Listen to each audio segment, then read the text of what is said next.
Boredar or Pronoundar, every pony. This is BronyDan. It's not original, but hey, you try coming up with originality these days. Doesn't it always frustrate you when a show introduces one thing one season and then just completely forget about it for the rest of the show's run? Fortunately, this is not that case, because the friendship map back from Season 5 is back in Season 6. So hopefully we can get some more world building done in this show. So let's start off with Spice Up Your Life. We start off with an explanation for why we haven't had a map episode up till now, in which apparently it stopped working after the whole travelling in time business. So Twilight and Starlight managed to get it working again. And the internet connection isn't brilliant.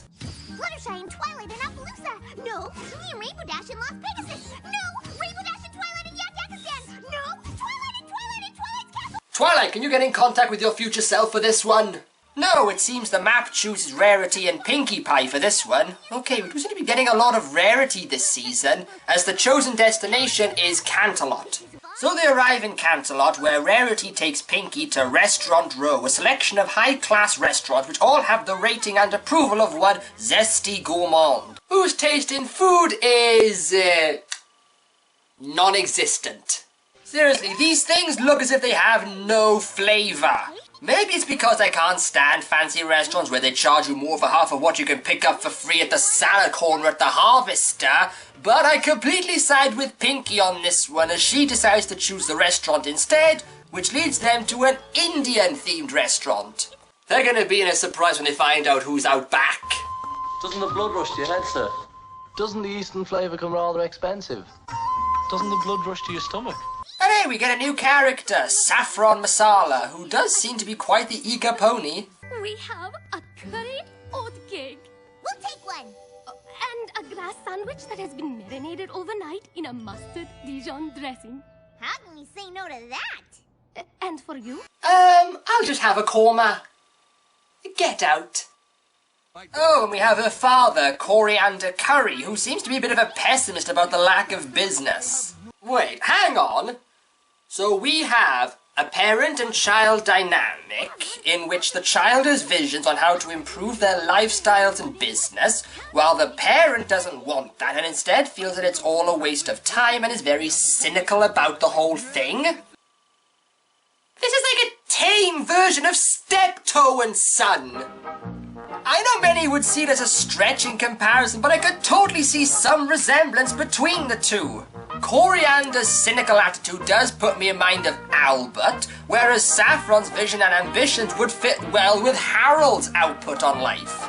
All we need now is the ironic and cruel twist of fate of the two of them being stuck together forever, and Coriander sabotaging Saffron's efforts, and it would be perfect. So Pinkie Pie and Rarity decide to help Saffron and Coriander, with Rarity managing to convince Zesty to come to the restaurant and rate it, but the catch being that they need to have it all ready by tonight. So Pinkie and Saffron go out to try and sway customers to come, while Rarity stays to fix up the restaurant. And here is my biggest problem with this episode, and sadly, it's Rarity. She acts completely out of character in this episode. It's like everything she fought against in Canterlot Boutique has just been thrown out the window and instead placed by this image of conforming the tasty treat into every other restaurant in Canterlot. But that doesn't mean that Pinkie's in the right either, because even though she does have the right idea that Saffron should just be herself, it's just that her problem is that her methods aren't a Canterlot standard. How many hooves does it have? No hooves yet, but hopefully soon.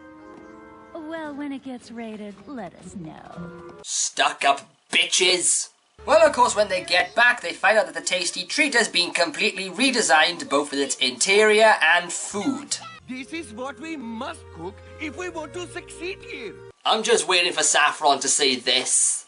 You frustrate me in everything I try to do. You are a dyed-in-the-wool, fascist, reactionary, squalid little know-your-place, don't rise above yourself, don't get out of your hole, complacent little turd. As we finally see Zesty Gourmand and, good God, get that mare a burger. I've given it at least a little little bit of flavor. Hey, curry works as well, and...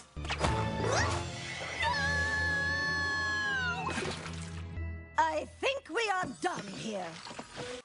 Rarity, go in the corner! So over some spicy flat noodle soup, Rarity figures that maybe the best option is for her to go out and get customers while Pinky fixes up the restaurant, which in the end does work, and Zesty returns to bitch. It is not in keeping with the level of cuisine that I have set for Canterlot. No pony told you this place was acceptable. Oh, Anton Ego would have a field day with this pony. At least he was open-minded about new ideas. So the other chefs rebel against Zesty and all decide to cook what they want to cook instead, which drives Zesty away, and the episode ends. Yeah, I'm not particularly fussed on this one.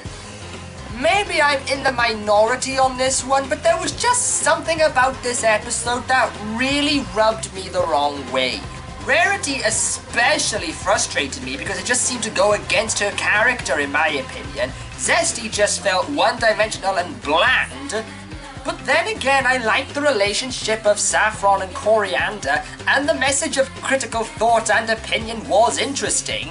But in the end, there were just too many details that just kept stopping me from enjoying this one. Not the best way to segue into a hiatus.